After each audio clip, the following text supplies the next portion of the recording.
Hey everybody, welcome back to First Chapter Friday. This month we're going to be reading The Book of Stolen Dreams by David Farr. And the reason I picked this one is I was actually having a difficult time finding something interesting enough that I wanted to read with you guys.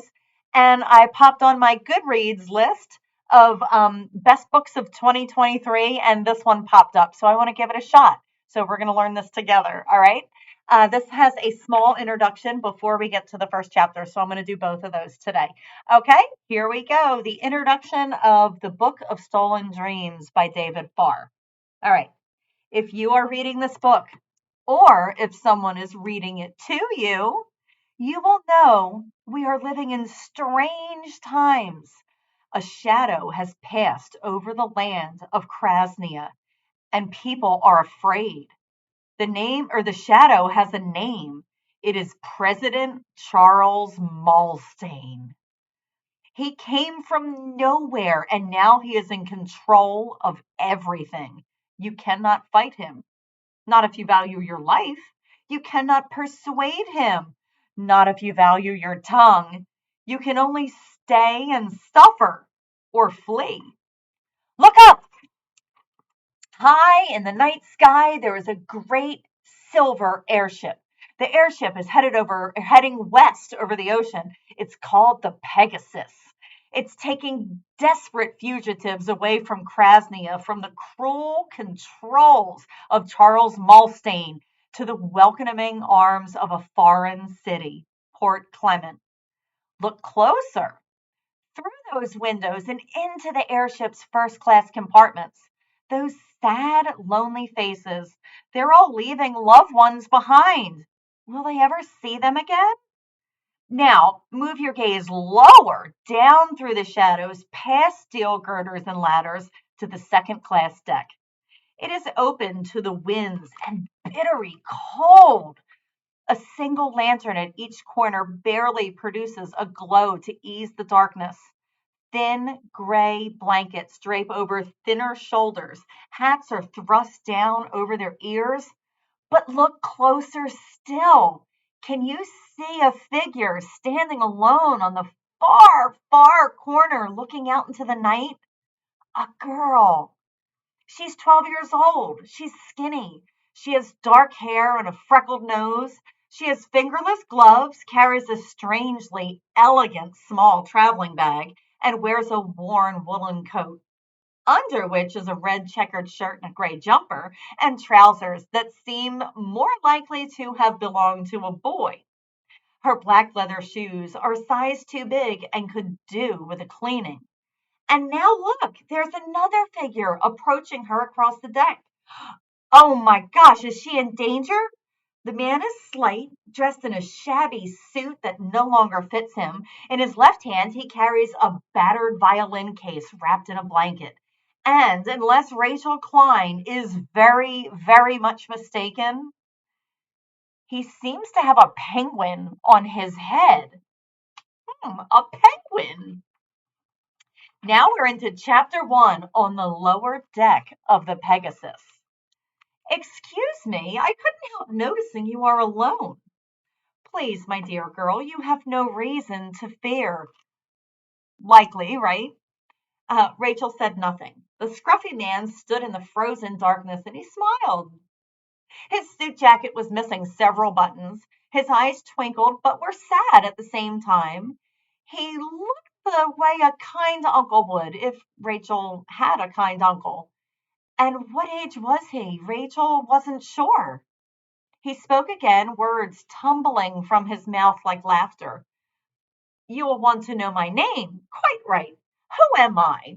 Why am I talking to you? Why am I here on this huge airship traveling across the night sky to Port Clement? How did I get my ticket away from that miserable city of Brava?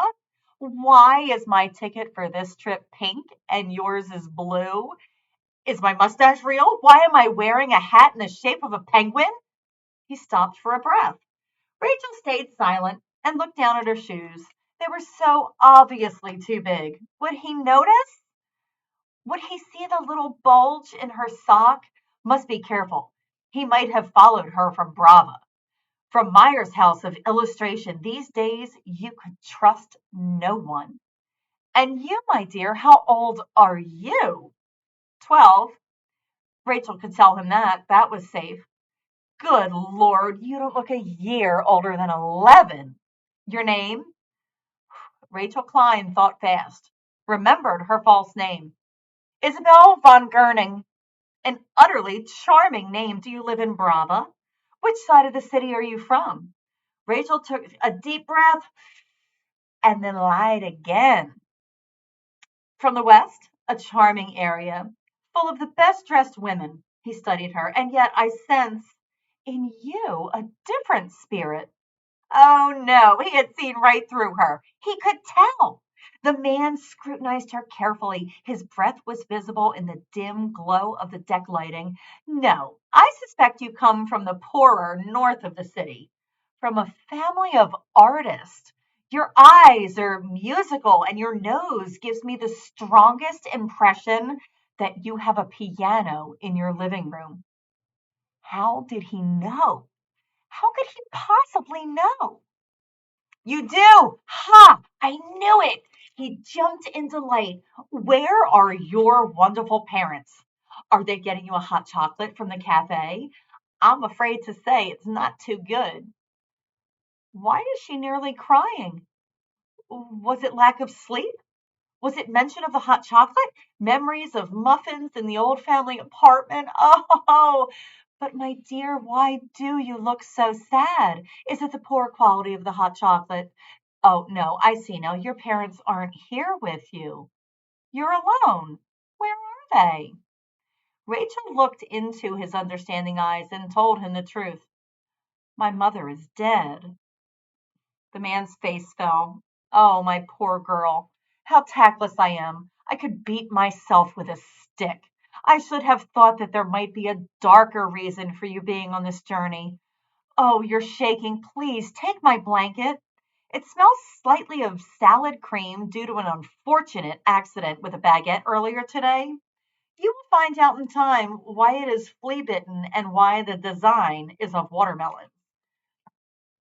Rachel shivered and took the rather grubby piece of old rug that he had unwrapped from around the violin case.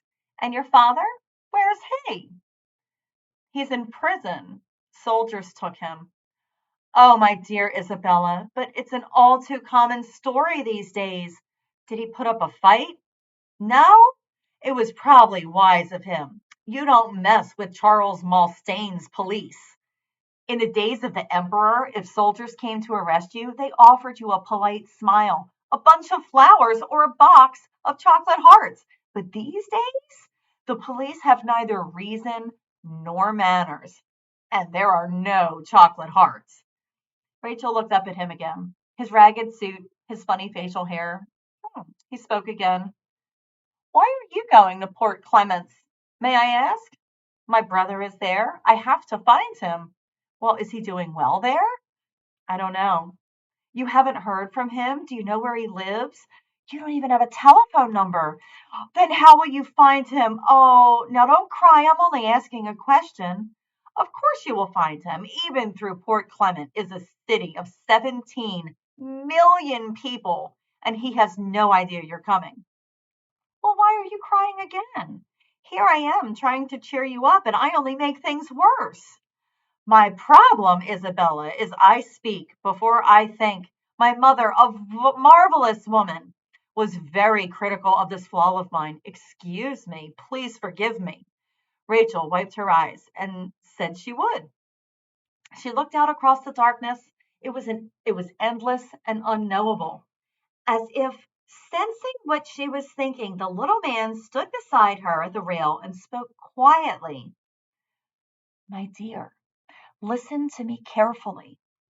Your brother will find you, or you will find him, I promise you. But how do you know? Because he will hear your heart beating. For a moment, their eyes met. Rachel felt a little spring of hope deep inside her. And with that, the little man slapped her on the back. Now, how about a cup of dreadful cocoa? I wonder what that means with because he will hear your heart beating. Interesting. I want to continue, to you. All right, that is the end of chapter 1 of the Book of Stolen Dreams by David Farr. So we do have this here at the library. If you would like to read it, you will need to grab it from the catalog. But thank you so much for hanging with me and reading the Book of Stolen Dreams by David Farr. Have a wonderful month, and I'll see you next time. All right, bye.